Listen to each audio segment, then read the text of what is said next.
The Nathan Carman case is one of the most fascinating true crime cases that I've ever encountered. I'm an investigative journalist. I've covered over 200 homicides in my career, written 20 best-selling true crime books, but this really stood out because it takes place on the ocean, it takes place on the land, it's very dramatic, incredibly cinematic. And I remember when I first heard about the Nathan Carman case, it was 2016, when Nathan was rescued at sea when his aluminum 31-foot fishing boat went down 115 miles south of Martha's Vineyard.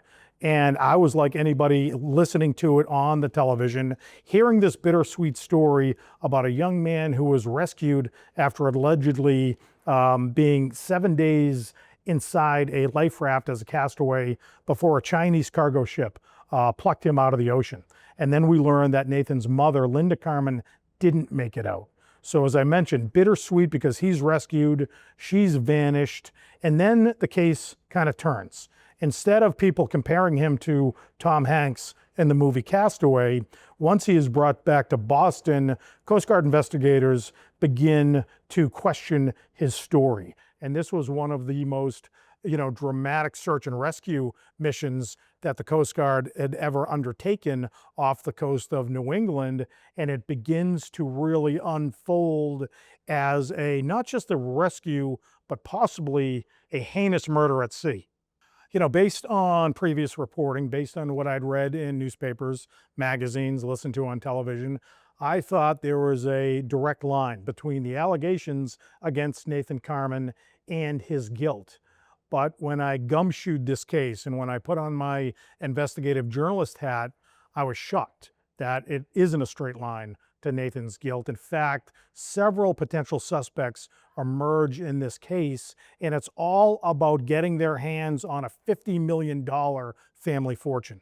The fortune was really amassed by one man, John Chakalos, who at the time was an 85-year-old real estate developer. He had 4 daughters, and they grew up in Connecticut, and he was a hard-driving taskmaster, your traditional Greek patriarch. And I think John was very Shakespearean as well. And there's a certain King Lear aspect to the story where I think each of the daughters courted favor for their father. John demanded loyalty and bought it, from his daughters by, giving them lavish gifts and giving them enough money that they could live lives of millionaires. But that came at a cost. That John demanded loyalty, he demanded love, and it created a fissure, if you will, within this large Greek family. I learned that, John Chakalos really doted on his first male grandson, Nathan Carman. He has a lot of grandchildren, but, in his mind, as the Greek patriarch of this family, he was really looking at, this is my first adult grandchild, therefore I'm going to groom Nathan to one day take over the family business. And I think people inside the family and people outside the family, they didn't want that to happen. The last time Nathan saw his grandfather, John Chakalos, was in December 2013.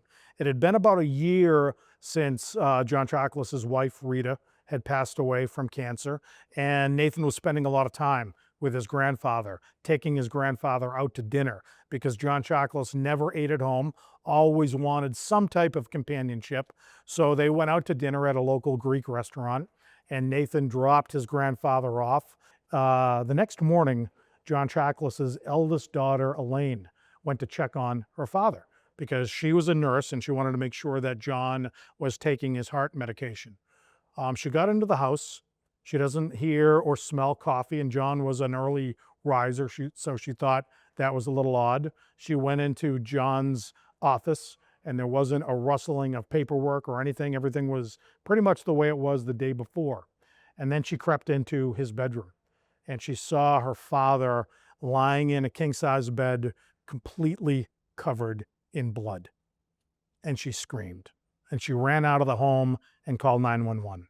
John Chakalos was shot 3 times while he was sleeping. The first bullet actually entered his torso and went up toward his head. That would have killed him at 87 years old at the time. The next 2 bullets, I think, were done almost in a vindictive manner. or maybe even to put John out of his misery, because they were both shots to the skull. Now, John was a combat veteran from World War II.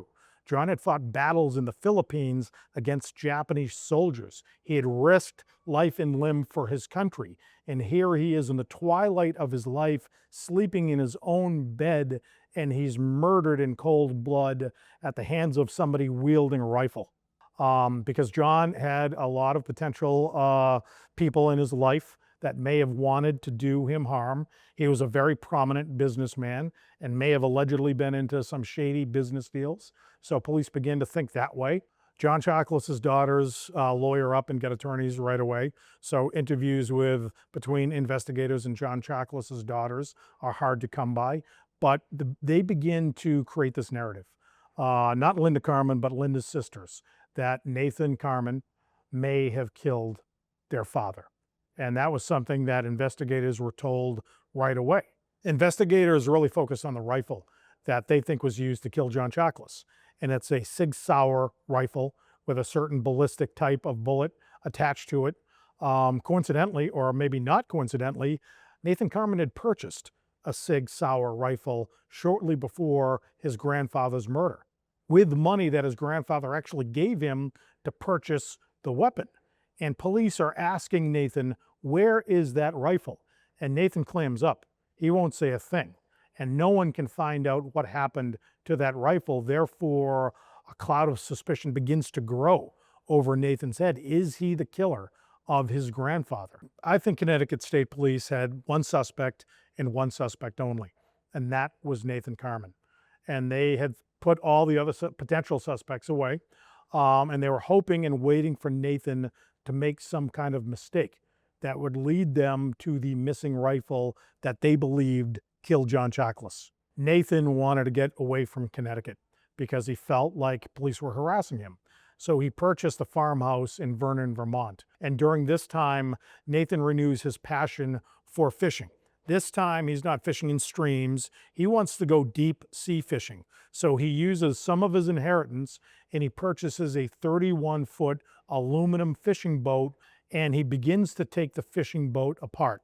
He removes the trim tabs, which, according to him, would make his boat go faster. But he doesn't know how to block the holes. He uses putty without any sealant toward them. Therefore, the fishing boat is vulnerable to sinking, meaning that if he left the dock with his fishing boat, there's a likelihood that it would have sunk very quickly on any journey that he made. Linda Carman and Nathan Carman went out on a fishing trip on September 17th, 2016. Surveillance cameras catch Linda and Nathan putting supplies in the boat, which was called chicken pox. Linda doesn't look like she's under duress. She looks like she's happy. It's a fishing trip and a moment that she can share with her son. They go out and they begin to fish off Block Island. Coast Guard can later pick up the exact location where Linda's cell phone goes dark, and then they don't hear from Linda again. And Linda's best friends, late the next day, start to sound the alarms. So the United States Coast Guard launches one of the biggest search and rescue missions in their entire history. 58,000 square miles are covered over a series of days. 54 search patterns are conducted by Coast Guard helicopter, Coast Guard cutters, fixed-wing aircraft, reconnaissance planes. It's a deployment that you're likely to never see in a search and rescue mission, but it was so important for the Coast Guard to find this missing son and this missing mother at sea, and they found no trace of Nathan Carman or Linda Carman. After several days, they have to understand there's probably no chance that Nathan and his mother have survived, and they suspend the search. And obviously, they never want to lose somebody, especially in a search and rescue mission. But when I say that there's no trace of Nathan and Linda anywhere in 58,000 square miles, that's exactly what the Coast Guard was dealing with at the time. And they're befuddled. They're confused. Where was Nathan? Where was Linda? They couldn't find them anywhere, so they had to suspend the search. After the search is suspended, there's a miracle. A call comes into the Coast Guard district in Boston, and it's from the captain of a Chinese cargo ship who says that he has found someone at sea. And it turns out it's Nathan Carman. Now, Nathan Carman claims that he has been floating at sea for 7 days in a 4-man life raft on his own. He can't find his mother. The boat has gone down, according to Nathan, and Nathan Carman jumps out of his life raft and begins swimming toward his salvation, and ultimately gets rescued and brought up onto this cargo ship. And something is really apparent to the sailors when they look at Nathan. Nathan appears to be fine. If he's been out at sea for 7 days, he'd be dehydrated. He'd be hyperthermic. He would struggle to get up this large ladder to get onto the platform and the deck of the ship. But Nathan has no problems getting to where he's going. When Nathan arrives at the dock in Boston, in the public's mind, he's a hero. There's a gaggle of reporters waiting on the dock, looking for any sign of this castaway who has lost his mother. They don't know that Nathan is on the autism spectrum, so Nathan's gaze at them is completely blank. They don't know, until a little later on that the Coast Guard investigators are grilling Nathan and grilling Nathan's attorney about where the boat had gone down. And the Coast Guard thinks right away something is fishy with this rescue attempt and this successful rescue at sea. Potentially, this man may have just murdered his mother on the high seas. So when suspicion begins to surround Nathan, not only now is he the prime suspect in his mother's disappearance and likely death at sea, but he's also the prime suspect still in his grandfather's murder. And the media begins to connect the two. And he is looked at as this devious, corrupt, potential killer of 2 family members, all allegedly to gain access to a $50 million family fortune. So Nathan is arrested for the murder of his mother, and he's sitting in jail. He's got now a new defense team, and they're working on the case, and his murder trial is supposed to take place in the fall of 2023 in Vermont. And the defense lawyers believe that they have a really solid case for their client. They don't think that the state of Vermont is going to win a murder case, a first-degree murder case against Nathan Carman. Nathan doesn't believe that. Nathan is a very active participant in his defense. In a case that has already had a series of seismic shocks, the murder of John Chakalos, the disappearance and death of Linda Carman, the final shockwave blows everybody over. Nathan is found dead in his jail cell. We don't know what happened in Nathan's jail cell. At first, the media speculated that he committed suicide. And that is what the state of New Hampshire, where he was being held at the time certainly wants everybody to believe. His legal team doesn't believe Nathan committed suicide. So what really happened, during those hours where Nathan was alone in his cell? I don't think we're ever going to know. The criminal case against Nathan is dropped by the U.S. Attorney's Office in Vermont. They can no longer pursue their indictment against Nathan Carman. And Nathan Carman is still an innocent man in the eyes of the law. The John Chakalos case is still active, hopefully. It's still open anyways. I don't know if anybody is ever going to be brought to justice for John Chakalos' murder, or whether or not the investigators believe Nathan killed John and are going to kind of let this case die on its own. I actually attended Nathan's funeral in Connecticut, and it was an odd experience where you had the only people that attended were Nathan's legal team. And one of Nathan's lawyers gave the eulogy, and that eulogy was really treated as what would have been the opening argument or the opening statement in Nathan's criminal trial.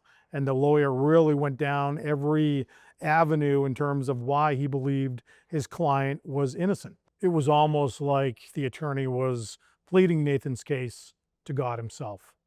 With Nathan's ashes watching over the entire ceremony.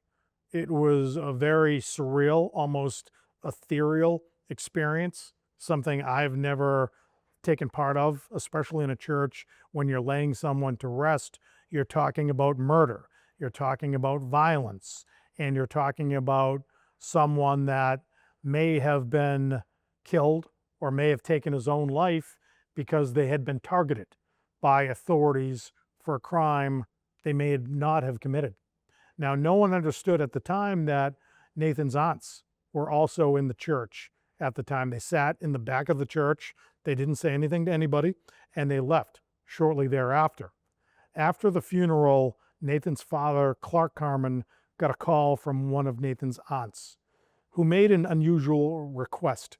She wanted Nathan's remains because she wanted Nathan to be buried right next to her father, John Chakalos, the man that the sisters had claimed murdered their father, was now going to be side by side with him for eternity.